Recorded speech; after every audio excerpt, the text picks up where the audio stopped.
Hello dear student. तो चलिए start करते हैं आज का lecture number 2 with practice questions. तो देखो, हम क्वेश्चन से स्टार्ट करते हैं। तो एक बार आप ट्राई कर लीजिए क्वेश्चन, वीडियो पॉज करके, और मैं कंटिन्यू कर लेता हूँ। तो देखो क्या कह रहा है क्वेश्चन आपको। The number of 8 digit numbers that can be found without using zero. Zero use नहीं करना, 8 डिजिट का होना चाहिए एंड आर डिविजिबल बाई 3, और 3 से डिविजिबल होना चाहिए। ठीक है, मतलब 8 डिजिट का होना चाहिए और 3 से डिविजिबल होना चाहिए। तो हम देख लेते हैं। ये देखो, ये हमने 8 प्लेसेस बना दिए। तो अगर डिजिट जीरो यूज नहीं करना तो 9 ही ऑप्शन होंगे, यानी टोटल अगर पॉसिबल नंबर देखूं मैं कि कितने बन सकते हैं, तो पहले प्लेस के लिए 9 ऑप्शन एंड, सेकंड प्लेस के लिए 9 एंड, नेक्स्ट प्लेस के लिए 9 एंड, नेक्स्ट के लिए। तो देखो, फंडामेंटल थ्योरम ऑफ अरिथमेटिक हमने पढ़ी थी फर्स्ट क्लास में, वो सारी काम हो गई है। और यहाँ पे एंड ऑपरेशन से मल्टीप्लिकेशन हो रहा है। तो 9 पावर 8 अपने टोटल पॉसिबल नंबर होंगे, लेकिन क्या ये टोटल रिक्वायर्ड नंबर होंगे? नहीं, क्योंकि इसमें सारे नंबर आ गए ना। हमें 3 से डिजिट वाला नंबर चाहिए। अब इसमें ये बात है कि 3 से डिविजिबिलिटी के लिए सम ऑफ डिजिट 3 से डिविजिबल होना चाहिए, सम ऑफ डिजिट। लेकिन सम ऑफ डिजिट के वे से अगर हम जाएंगे तो इतने सारे नंबर में फिगर आउट करना काफी मुश्किल हो जाए। तो हम यहाँ पे क्या कर सकते हैं, इसको अवॉइड करने के लिए, कि हम ये देखें कि नंबर जो 3 से डिवाइड करने वाले बनेंगे तो कितने कैसे बन सकते हैं या किस फॉर्म के होंगे। तो अगर मैं यूक्लिड डिवीजन से जाऊँ तो मुझे पता है dividend equal to divisor into quotient plus remainder. अब अगर आप 3 से डिवाइड कर रहे हो तो रिमाइंडर के केवल 3 ही पॉसिबिलिटी है, तो रिमाइंडर 0 होगा, यानी 3 से डिविजिबल होगा नंबर। या ऐसे नंबर बन सकते हैं जिसमें रिमाइंडर 1 आए, यानी 3 से डिविजिबल नहीं है, या रिमाइंडर 2 आए। तो इसके 3 कैटेगरी अपने पास देखने को मिल रही है। ऐसे नंबर जो 3 से डिविजिबल होंगे, या तो ऐसे नंबर जो 3 से डिविजिबल नहीं होंगे और रिमाइंडर 1 देंगे, और लास्ट पॉसिबिलिटी हो सकती है कि ऐसे नंबर जो 3 से डिविजिबल नहीं होंगे और रिमाइंडर अपना 2 देंगे। ये सारी पॉसिबिलिटी यहाँ पे हो सकती है। अब अगर मैं यहाँ पे जाऊँ पॉसिबिलिटी में, तो 3 से डिविजिबल वाले नंबर होंगे बिल्कुल। अब इसमें आप इस वे में जाओ कि जितने भी नंबर बन रहे हैं उसका कितना पार्ट 3 से डिविजिबल है। तो देख लो, रिमाइंडर 1 वाले, रिमाइंडर 2 वाले और 3 से डिविजिबल वाले, यानी 1/3 पार्ट है। तो इस वजह से जो अपना रिक्वायर्ड नंबर ऑफ वेज होंगे, जो अपना required required number of ways होगा, रिक्वायर्ड नंबर्स होंगे जो बनेंगे 8 डिजिट के, वो कितने हो जाएंगे? टोटल पॉसिबल नंबर जितने बन रहे थे डिवाइडेड बाई 3। इसको अगर मैं 9 एक अलग करके 9 पावर 7 लिख दूं, तो 3 3 9, तो अपने पास कितने नंबर आ जाएंगे? 3 × 9 पावर 7। तो ये अपना आंसर हो जाएगा, ये अपना आंसर हो जाएगा। ठीक है? तो चलिए फिर हम आगे बढ़ते हैं। ठीक है, इसमें एक वे ये भी हो सकता है, लेकिन सम ऑफ डिजिट से तो काफी मुश्किल हो जाता है, उसमें डिजिट को फिगर आउट करना मुश्किल होता है। हाँ, अगर इसको क्रॉस चेक करना है कि हमने सही निकाला या ये लॉजिक सही है, तो हम एक छोटा सा नंबर लेकर के देख भी लेते हैं इसको। जैसे मान लो, अगर 2 डिजिट के नंबर बनाने होते तो 2 डिजिट के केस में 9 9, यानी कि 81 टोटल पॉसिबल नंबर होते। अब इसमें 81 नंबर होते, तो अपन क्रॉस चेक कर लेते हैं। जैसे 2 डिजिट का पहला नंबर 12 है, उसके बाद 15 है, ऐसे लास्ट में जाते जाते 99 मिलेगा। अब यहाँ पे जीरो वाले जितने नंबर है उनको रिमूव करना पड़ेगा, क्योंकि जीरो यूज नहीं करना। तो 30 एक हो जाएगा, एक 60 हो जाएगा, एक 90 हो जाएगा, यानी जितने भी नंबर हम निकालेंगे उसमें से 3 ये डिजिट रिमूव कर देंगे। तो अगर मैं टोटल नंबर्स देखूं, तो आप ध्यान से देखें अगर, तो 399 तक अगर हम देखें, तो 9 3 6, 3 उधर निकल गए, तो टोटल 33 में। या ऐसे एपी से भी कर सकते हो कि लास्ट टर्म 99 है, फर्स्ट टर्म 12 है, कितने नंबर है? एन मान लो, n-1, और डी अपना 3 है। अगर मैं 3 से डिवाइड कर दूं तो 33 आ जाएगा, यहाँ पे 4 बचेगा, यहाँ पे अपना n-1। तो 4 - 1 3 हो गया, उस 3 को उधर भेज दो, तो 30 = n आ गया। लेकिन अपना रिक्वायर्ड कितना होगा? ये हो जाएगा required number of possible number जिसमें जीरो नहीं होना चाहिए। तो 3 ऐसे नंबर थे जिसमें जीरो आ रहा है डिजिट, तो इसलिए 27 हो जाएगा, जो आप देख सकते हो यहां से भी निकाल के अपॉन 3 कर दो। भाई इसी वे से कि टोटल पॉसिबल नंबर 81 थे, उसका 1/3 पार्ट 3 है, तो फिर आप काटोगे, देखो 3 × 2 = 6, 2 × 3 = 21, तो एग्जैक्टली सेम आंसर आ रहा है। तो इस तरीके से अपन क्रॉस चेक भी कर सकते हैं, है ना? चलिए फिर आगे बढ़ते हैं। Factorial notation. बस फैक्टोरियल नोटेशन काफी सिंपल होता है। आपको दिखता है ऐसे, जैसे 2 फैक्टोरियल। अब इसमें ये है 0 फैक्टोरियल। एक्चुअली अगर n ऑब्जेक्ट को n प्लेसेस पे अरेंज करना है तो वो n फैक्टोरियल होता है। यानी एक लाइन में अगर n ऑब्जेक्ट आप अरेंज करना चाहते हो तो उसके वे n फैक्टोरियल आते हैं। अब होता क्या, पहले ये समझो इसको, तो मैं और थोड़ा आपको डिटेल में आगे भी समझाऊंगा। होता क्या है, इसमें 2 फैक्टोरियल का मतलब होता है 1 से लेकर 2 तक जाए।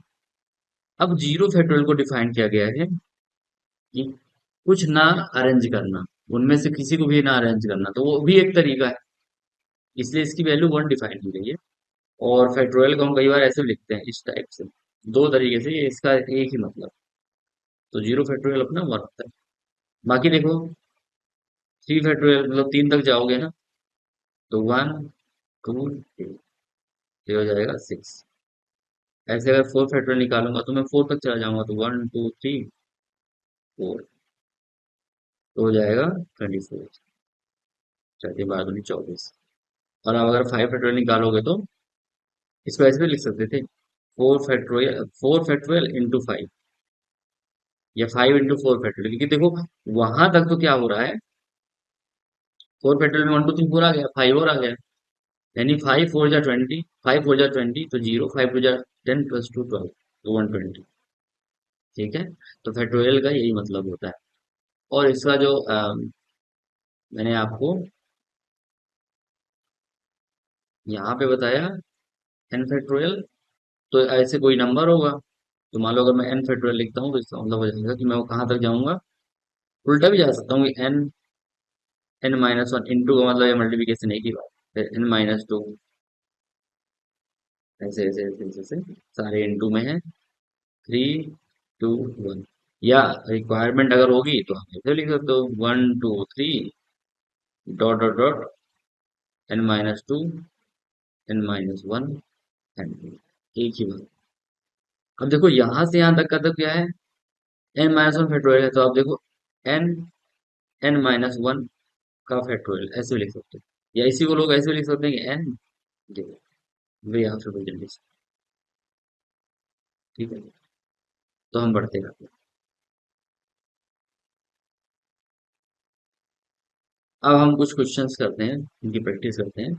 और एन फैक्टोरियल लाइन में अरेंज करने का वे कैसे है वो मैं और भी डिटेल में बताऊंगा।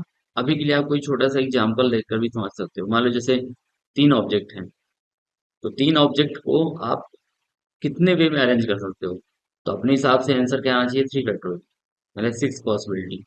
और इसका प्रैक्टिकल एप्लीकेशन आप देख सकते हो, अगर आप एबीसी वाला हमने जो एग्जांपल देखा था फर्स्ट क्लास में, तो एबीसी की जगह एबीसी एक अरेंजमेंट हो गया, अगर मैं ए को रखूं सी बी लिख दूं, ये अरेंजमेंट हो गया। फिर मैं बी को रख लूं और ए से लिख दूं, फिर मैं बी को स्टार्टिंग में रख के सी ए लिख दूं, ऐसे ही सी ए बी और सी बी है। तो यही है वो अरेंजमेंट। तो देखो फायदा देखो, अपने को बना के नहीं देखने पड़ेंगे। अगर 3 ऑब्जेक्ट अपने मिल जाएं और बस हमें अरेंजमेंट्स निकालने हो या उनके परम्यूटेशन निकालने हो कि एन ऑब्जेक्ट को एन प्लेसेस पर एक लाइन में कितने वे में हम अरेंज कर सकते हैं, तो वो अपना एन फैक्टोरियल हो जाएगा। तो ये इसका फायदा है, काउंटिंग करने में आसानी है। तो फैक्टोरियल नोटेशन इसलिए इम्पोर्टेंट है, और आगे हम इसका और भी यूज देखेंगे। अभी हम छोटे छोटे क्वेश्चन कुछ करते हैं, तो मैं आपको क्वेश्चन बताता हूँ।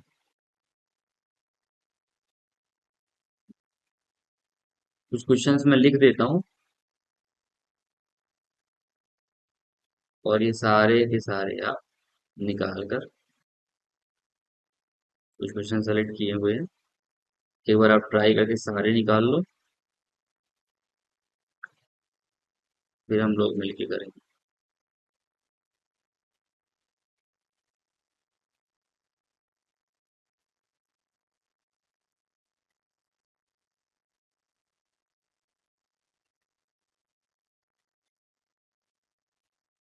ठीक है, तो आप एक बार निकाल लो, वीडियो पॉज करके मैं कंटिन्यू कर लेता हूँ। यहाँ पे देखो 10, 9, अब पूरा लिखने की नीड नहीं, बचेगा 8 फैक्टोरियल और नीचे भी 8 फैक्टोरियल। तो 8 फैक्टोरियल कैंसिल हो गया, तो 90 आ गया, यही आंसर है। इसमें अगर मैं देखूँ तो 100, फिर आएगा 99, फिर आएगा 98 का फैक्टोरियल, और नीचे भी बैठा हुआ है 98 का फैक्टोरियल। ये हो गया कैंसिल, तो 99, 100 आ गया। ऐसे ही लास्ट वाला देखें तो 10 है, फिर आ जाएगा 9, फिर आ जाएगा 8, फिर आ जाएगा 7, फिर आएगा 6 फैक्टोरियल, क्योंकि 6 वही 6, 5, 4, 3, 2, 1, तो 6 फैक्टोरियल हो गया। 6 फैक्टोरियल इसलिए हमने रखा है कि ये कैंसिलेशन हो जाएगा, ये पूरा कैंसिल हो गया। हालांकि 4 फैक्टोरियल को थोड़ा सा हम लोग ओपन कर लेते हैं। तो 4 इंटू 3 इंटू 2 इंटू 1, तो आप ध्यान से देखें, 4, 2, 8 बनकर इस 8 को कैंसिल कर दिए, और 3, 3 जा 9, 7, 3 जा 21, 10 भी है तो 200 है। मैच हो गया होगा आंसर। ठीक है, और भी कर लीजिए। तो फोर्थ वाला ये भी निकाल लो, 20 बाई 12 अपॉन 17 बाई 12, 3 बाई 12। और भी हैं, ये वाला भी निकाल लीजिए, n+2 factorial upon n-1 factorial, n+1, बस इतना दिया हुआ है। और एक और कर लीजिए, n-3 factorial upon n factorial into n minus.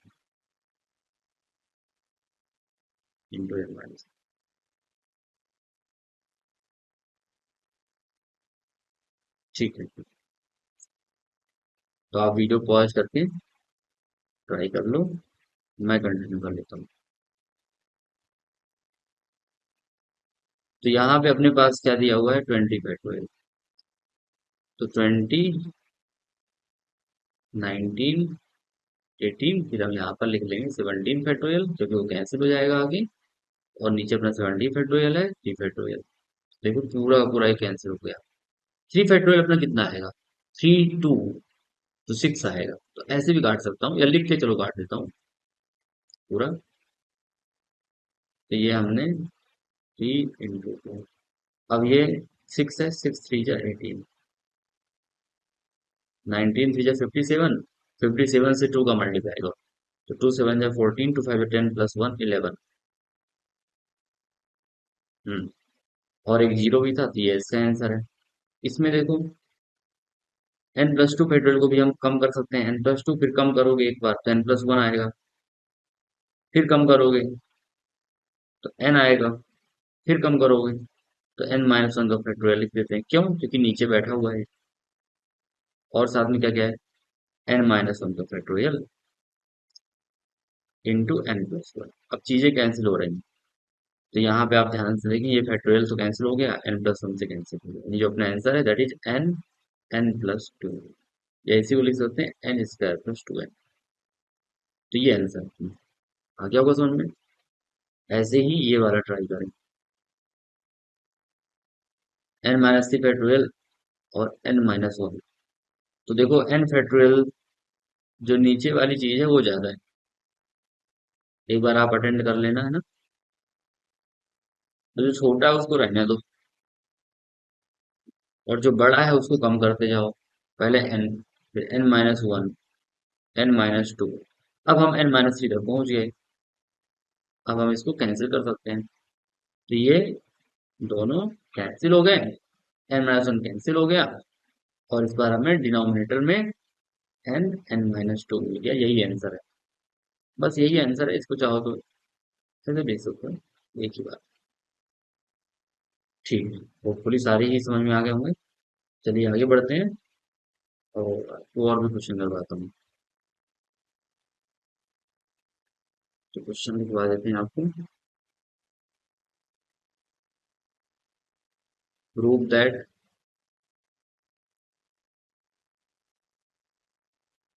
क्या प्रूफ करना है भाई? Two power N into N factorial, फिर 1 इंटू 3 इंटू 5, यानी ऑड नंबर आ रहे हैं, इंटू 7 डॉट डॉट डॉट, इसी पैटर्न पर 2n-1 तक जाएगा, 2n-1 तक जाएगा। और ये जो पूरा वैल्यू है ये किसे इक्वल आना चाहिए? 2n फैक्टोरियल के इक्वल ये वैल्यू आनी चाहिए। ये आपको प्रूफ करना है कि ये 2n फैक्टोरियल की वैल्यू होगी। तो एक बार आप इसको ट्राई कर लीजिए, वीडियो पॉज करके। मैं कंटिन्यू कर लेता हूँ। ठीक है, तो अब देखो, वैसे तो हमारी हैबिट क्या होती है कि हम बड़ा वाला साइड ले, वैसे दोनों साइड ले सकते हैं, लेकिन मुझे क्या लगता है कि अपना जो फेडरल छोटा है, जैसे 5 फेडरल तो एक्सपेंड होकर थोड़ा बड़ा हो जाता है। तो हम लोग क्या करते हैं कि एलएचएस लेते हैं। अब एलएचएस को समझो, ये है क्या? इसका मतलब हो गया कि 2n-1, 2n-2, ये सारे के सारे खुलते खुलते खुलते खुलते खुलते खुलते खुलते खुलते फिर वो भी सब मिलेगा।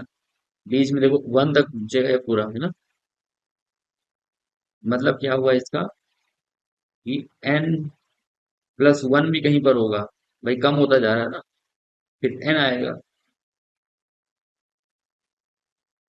इंटू n, फिर इंटू n-1 से लेकर पूरा 1 तक। ठीक है, अब जो ये पार्ट है, क्योंकि अपने को प्रूफ में n फैक्टोरियल दिख रहा है, तो जो यहां से यहां तक का पार्ट है ये वाला, ये तो अपना दे देगा n फैक्टोरियल। तो यहां से मैं एक काम करता हूँ, अलग कर लेता हूँ। साथ में जो टू अपने को दिख रहे हैं, तो देखो 2n टर्म्स हैं, तो n टर्म्स यहां तक की थी जो n फैक्टोरियल बना दी, और n टर्म्स ही यहां पर होंगी, है ना? लेकिन अब इसको n फैक्टोरियल में कन्वर्ट करना मुश्किल हो जाएगा, क्योंकि हम 2 पावर n कैसे एक्सप्लेन करें। तो इसको समझने के लिए मैं अभी इस पार्ट को n फैक्टोरियल नहीं ले रहा। क्यों? क्योंकि देखो, जो इवन नंबर है और ऑड नंबर है, जैसे 2n फैक्टोरियल जितने इवन नंबर होंगे उतने ऑड नंबर होंगे।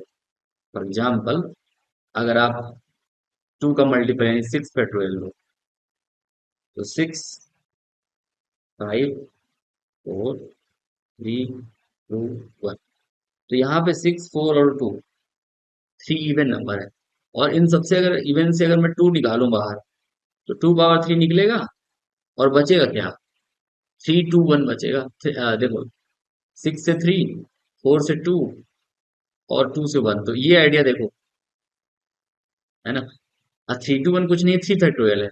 तो अगर हम छोटे एग्जाम्पल में ये चीज फील कर पा रहे हैं, और जो बचे हुए नंबर है वो ऑड नंबर है, ये तो प्रूव करना था। तो अब आपको आइडिया थोड़ा सा लग गया होगा कि इन सब में हम क्या करें, जितने भी इवन नंबर्स हैं उनमें से 2 को अलग करें। तो एन इवन एन ऑड होंगे, तो एन इवन वालों से जब हम 2 निकाल लेंगे, तो 2 एन टाइम्स मल्टीप्लाई में निकलेंगे, और 1 की पावर ऐड होगी, है ना? 2 इंटू 2 इंटू 2, तो 1+1+1 एन टाइम्स। तो 1 को जितनी बार ऐड करते हैं उतना ही आता है। अगर आप 1 को एन टाइम्स ऐड करोगे तो रिजल्ट कुछ नहीं एन आएगा। इसका मतलब जो पावर है 2 पावर एन आपको आ गई समझ में। इसके बाद जो इवन नंबर में से 2 सबसे निकालने पे जो बच रहे हैं नंबर, उनको भी ध्यान से सोचो आप। तो यही तो बचेंगे, 1, 2, 3 अप टू 2n भी n बन जाएगा, यानी n फैक्टोरियल। और जो बचे हुए नंबर हैं, उल्टा हालांकि लिख रहा हूँ, 2n-1, 2n-3, कम होते होते कम होते होते कम होते होते कम होते होते 5, 3, 2, 1, यहाँ तक चले जाएंगे। तो यही आप ध्यान से देखो, तो 2 पावर n, और जो बगल में लिखा हुआ है वो n फैक्टोरियल है। इसके साथ में जो लिखा हुआ है ऑड नंबर से 1, 3, 5, अच्छा 2 गलत लिख दिया यहाँ पे, हाँ, से लेकर 2n-1। तो छोटे से एग्जाम्पल में था, वो हमने यहाँ पे समझ लिया। अब आप देखो LHS लिया था, RHS आ गया, तो हेंस ठीक है। चलिए फिर आगे बढ़ते हैं, और एक क्वेश्चन लेता हूँ, आपको ट्राई करूँ। क्वेश्चन है आपके लिए, find the value of, find the value of, किसकी वैल्यू पूछा भाई? Sigma n = 1 to 100, n = 1 to 100, n × n factorial, इसकी वैल्यू आपको पता लगानी है कितनी की है। तो एक बार आप वीडियो को पॉज करके ट्राई कर लो, मैं कंटिन्यू कर लेता हूँ।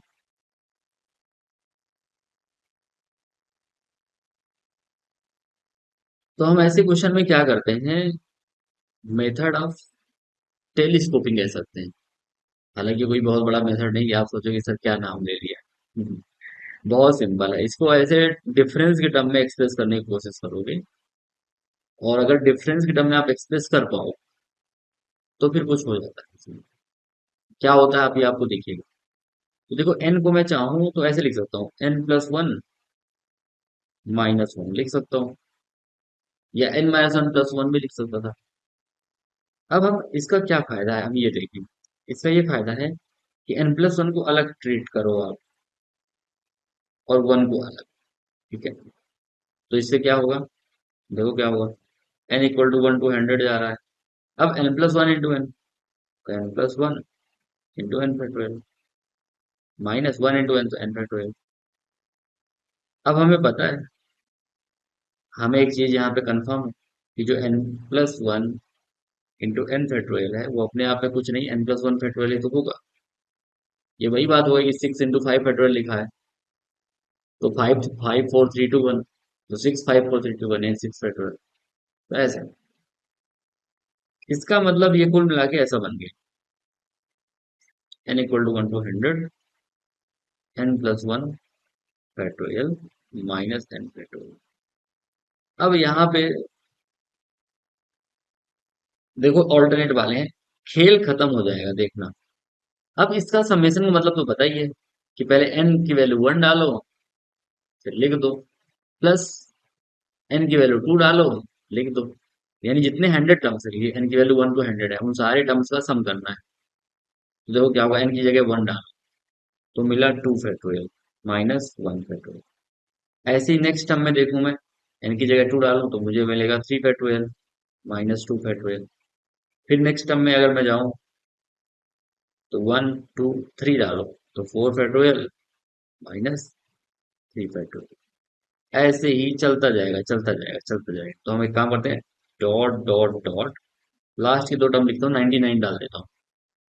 तो 99 + 100, तो 100 फैक्टोरियल -99 फैक्टोरियल। एक लास्ट टर्म 100 वाली, तो 101 फैक्टोरियल -100 फैक्टोरियल। अब पैटर्न देखो आप, जो नेक्स्ट टर्म है आगे वाली, उसका जो लास्ट टर्म है माइनस वाला, वो पहले टर्म के पॉजिटिव से कैंसिल हो रहा है।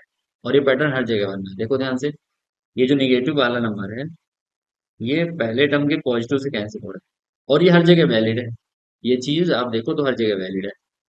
ये निगेटिव वाला यहाँ पे पॉजिटिव से कैंसिल हो रहा है, तो ये सब कैंसिल हो जाए, और ऑल्टरनेट कैंसिलेशन है टर्म्स में। इसका मतलब जो आगे वाली टर्म है, ये इससे कैंसिल हो जाएगा। अब जो 101 फैक्टोरियल है, ये किसको कैंसिल करता है, और आगे वाले को। तो उसके लिए तो कुछ है नहीं, लेकिन 99 तो इसके पिछले से हो जाएगा कैंसिल, जिसमें 99 फैक्टोरियल ऐसे है, 99 फैक्टोरियल माइनस है, माइनस माइनस हो जाएगा 98 फैक्टोरियल। तो वहां पे कैंसिल हो जाएगा, यानी सारे ही टर्म कैंसिल हो जाएंगे। आप चाहो लिख के देख सकते हो थोड़े थोड़े और टर्म। बस अपने पास स्टार्टिंग से -1 फैक्टोरियल है, क्योंकि उसके पहले कुछ था नहीं, इसलिए बचा हुआ है। और 101 फेटोएल है क्योंकि इसके बाद कुछ नहीं था। अब जो 1 फेटोएल है वो तो 1 ही होगा। अब 100, तो यही आंसर होगा। ये इसको आप 101 फैक्टोरियल -1 फैक्टोरियल नोटेशन है, चाहे ऐसे नोट डिनोट करो चाहे ऐसे, एक ही बात। ठीक है, चलिए फिर हम लोग बढ़ते हैं आगे। एक क्वेश्चन आपको दे देता हूँ, आप ट्राई कर लो।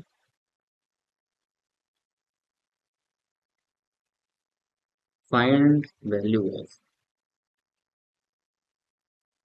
फाइंड द वैल्यू ऑफ, क्या वैल्यू भाई? सिग्मा वाला ही है, देखो ट्राई करना।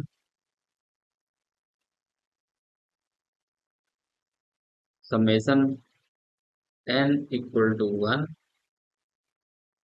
To 100 n-1 upon n-1 upon n factorial. तो आप वीडियो पॉज करके एक बार ट्राई कर लो, मैं कंटिन्यू कर देता हूँ। तो इस बार हमें निकालना है summation n equal to 1 to 100। अब देखो n-1 फैक्टोरियल, अब इसमें भी हम कोशिश करें कि इसमें आगे पीछे के टर्म या ऑल्टरनेट टर्म बना पाए। तो इसमें मुझे क्या लगता है कि अगर हम डायरेक्ट भी अलग करें, जैसे n है -1, तो कोई चीज डिवाइड कर रही है तो दोनों कर देगी डिवाइड। तो इससे क्या फायदा हुआ? अब हमें पता है कि जो n फैक्टोरियल है वो हम n n-1 फैक्टोरियल लिख सकते हैं। तो जरूरी नहीं है कि न्यूमरेटर में ही ऑल्टरनेट टर्म जैसा कुछ बने, डिफरेंस बने। यहाँ भी तो डिफरेंस, क्योंकि इसमें डायरेक्ट डिफरेंस बनने के चांस थे, तो हमने डायरेक्ट ही ऐसे कर दिया। क्योंकि n फैक्टोरियल अपने आप में n-1 फैक्टोरियल है। अब आप देख लो ध्यान से, हमने n फैक्टोरियल को रिप्लेस कर दिया n-1 फैक्टोरियल से। इसका फायदा क्या मिला? ये वाला n इस n से कैंसिल हो गया, और हमें दो टर्म्स का डिफरेंस यहाँ पर दिख गया, n इक्वल टू 1 टू 100। तो 1/n-1 फैक्टोरियल -1/n फैक्टोरियल। अब हो गया खेल खत्म। अब तो बस वैल्यू डाल के देख लेंगे एक एक करके कि कौन से टर्म कट रहे हैं, और पैटर्न देखकर निकालेंगे।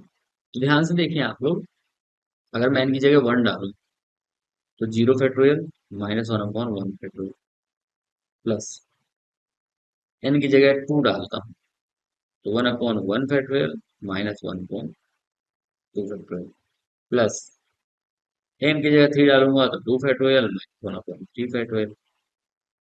अब इसी पैटर्न पे dot dot dot dot dot last के दो टर्म लिखना चाहता हूं मैं, तो 99 डाल दूं तो 98 फैक्टोरियल -1/99 फैक्टोरियल, और जो लास्ट टर्म होगा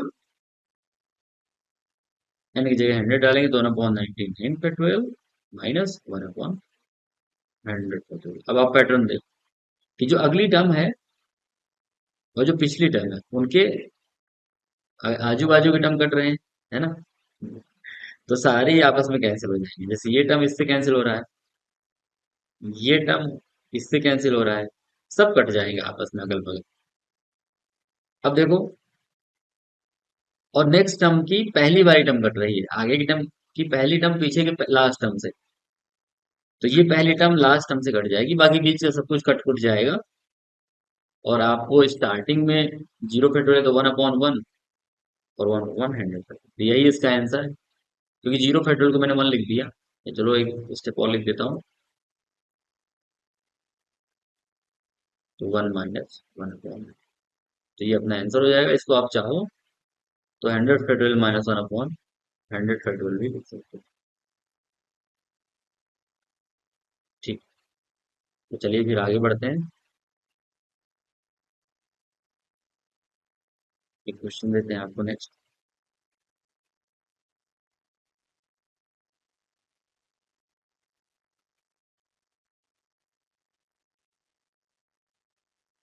क्वेश्चन थोड़ा बड़ा लग सकता है, लेकिन ट्राई करिए बनने में। क्वेश्चन क्या कह रहा है?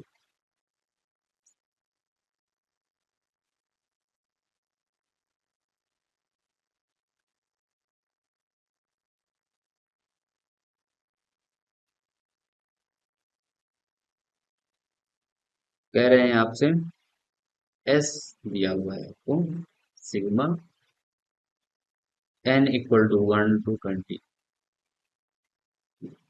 ठीक है। और अंदर दिया हुआ है कि ये चीज N square plus N plus one into N factorial. अब पूछा गया है, दिया हुआ है, कंडीशंस पढ़ लेते हैं क्वेश्चन की। If S plus one is divided by two power K, is divided by two power,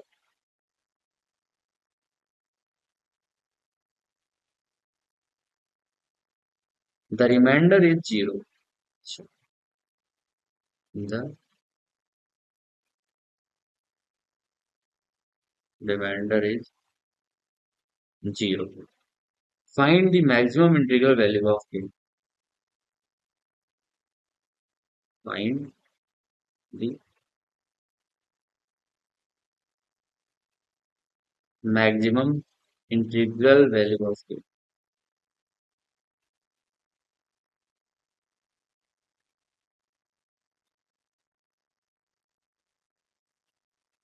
Also find the remainder if s plus 1 is divided by k 2 power k plus 1.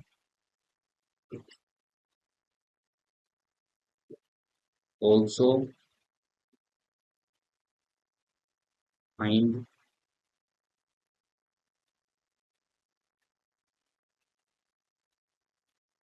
the remainder if s plus 1 is divided, s plus 1 is divided by k plus 1.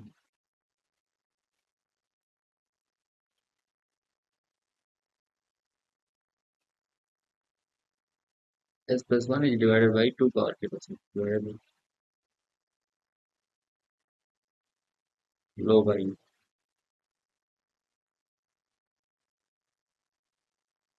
अब आप try करो, video pause करके। मैं continue करता हूँ, ठीक है, फिर हम लोग डिस्कस करते हैं। तो देखो क्वेश्चन हमारे सामने है, तो एक बार हम s के बारे में देख लें। और ये n इक्वल टू 1 to 20 जा रहा है। अब देखो s प्लस वन, यानी s की एक वैल्यू आ जाएगी, राइट।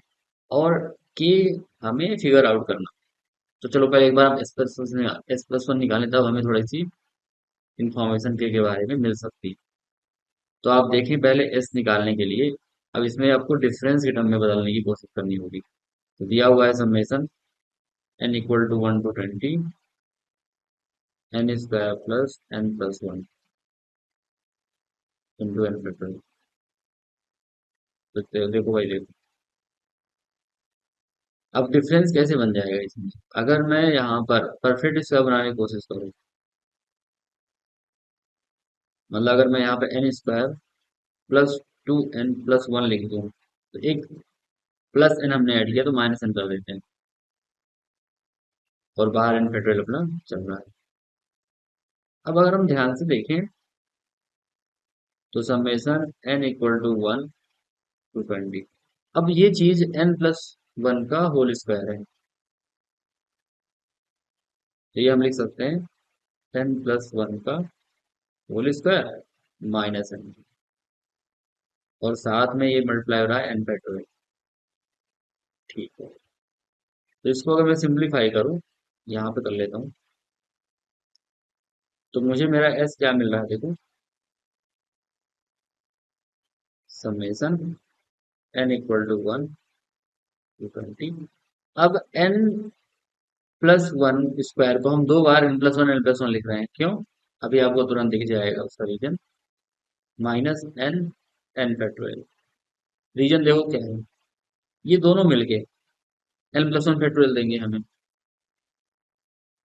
तो ये पैटर्न बन गया फिर दो टर्म्स का, सिमिलर टर्म्स का डिफरेंस, सिमिलर आगे पीछे, क्योंकि ये बन जाएगा अपना n+1 और n+1 का फैक्टोरियल, और माइनस एन और एन का फैक्टोरियल, यही चाहिए था। अब हमारा s निकल जाएगा, तो देखो पहले मैं s को निकालता हूँ। तो एस को निकालने के लिए हम क्या कर सकते हैं, पहले एन की वैल्यू 1 डालो, तो 2 × 2 फैक्टोरियल -1 × 1 फैक्टोरियल। फिर एन की वैल्यू आप डाल दो 2, तो 3 × 3 फैक्टोरियल -2 × 2 फैक्टोरियल। फिर आप डाल दो 3,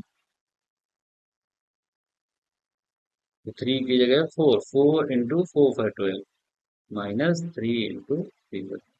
ये चलता जाएगा, तो plus dot dot dot dot dot last में लिख देता हूँ 20 डाल के, तो 20 का जगह 21 आ जाएगा, 21 -20 20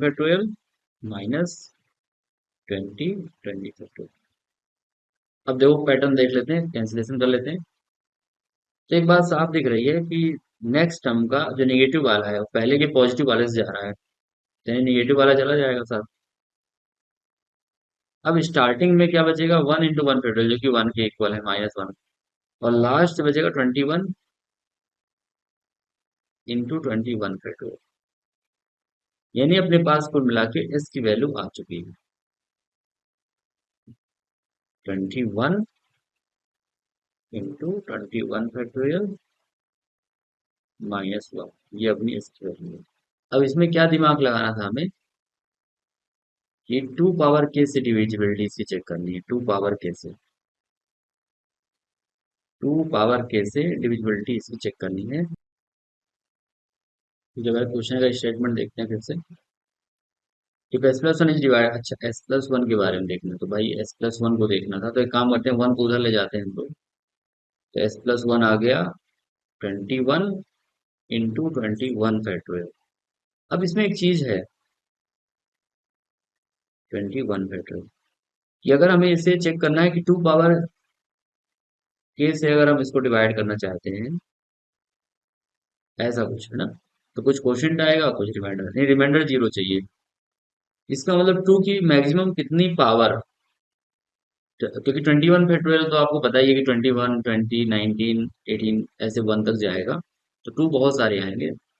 अब कितना मैक्सिमम ले सकते हैं वो अपना आंसर है, क्योंकि के की मैक्सिमम वैल्यू पूछा है कि डिविजिबल हो जाए 2 पावर के से।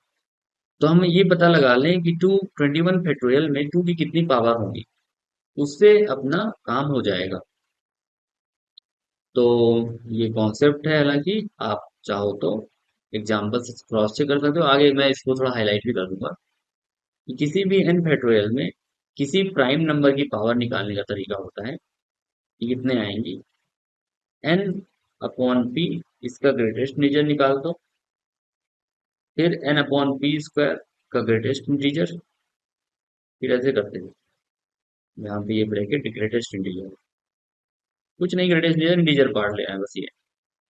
तो यहाँ पर अपने पास क्या सीन है, 21 है, और हम किसकी पावर के बारे में सोच रहे हैं, 2 की, तो इसका ग्रेटेस्ट इंटीजर, यानी जो अपना के होगा वो इसी से आएगा, प्लस, क्योंकि यही तो हम देख रहे हैं भाई कि कितने 2 आएंगे, वही के की मैक्सिमम वैल्यू हो सकती है, तो 2 पावर 2 यानी 4,